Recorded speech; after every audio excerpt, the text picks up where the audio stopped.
Сәлеметсіздер ме?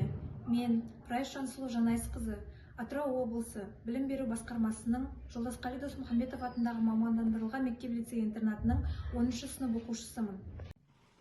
Сіздердің назарларыңызға ұсынғалы отырған ғылыми жобамның тақырыбы цифрлы коммуникация, қазақ тіліндегі жаңа тілдік феномендер.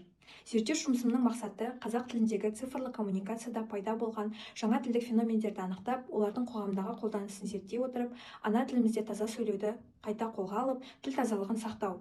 Зерттеу гипотезасы: егер қазіргі қазақ тіліндегі цифрлы коммуникация саласындағы жаңа тілдік феномендер пайда болуынан қазақ тілінің құрылымдық жүйелерінің өзгеруі ғылыми тұрғыда зерттелсе, онда адамдар қарым-қатынас жасаған кезде жаңа феномендерді қолдануды азайтып, ана тілімізде таза әрі дұрыс сөйлеуге дағдыланады.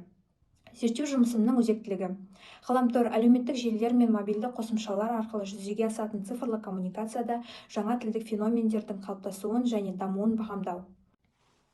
Зерттеу жаңалығы: қазіргі қазақ тіліндегі цифрлы коммуникацияда пайда болған жаңа тілдік феномендерге жүйелі талдау жасала отырып, қоғамдағы орны мен маңызы анықталып, адамдар ана тілімізде көптеп сөйлей бастады.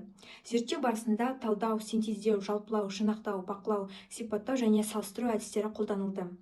Зерттеу нәтижесінде қазақ тіліндегі цифрлы коммуникацияда қалыптасқан жаңа тілдік феномендер мен олардың құрылымдық ерекшеліктері анықталды.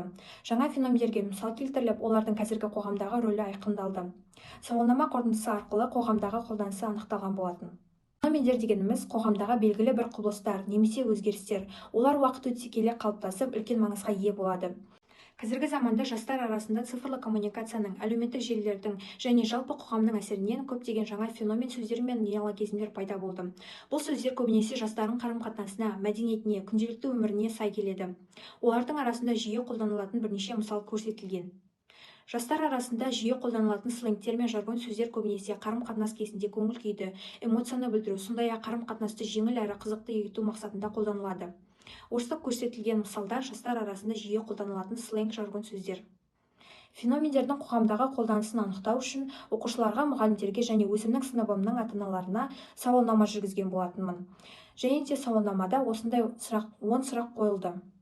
Сауалнаманың бір сұрағын ашып көрсететін болсам, сіз үшін ғаламторда қазақша жазу маңызды ма сұрағында, маңызды, бірақ кейде басқа тілде жазамын, және де иә, өте маңызды сұрақтары басымдылық көрсеткен болатын. Бұл жерден басқа да сұрақтардың нәтижесін көре аласыздар.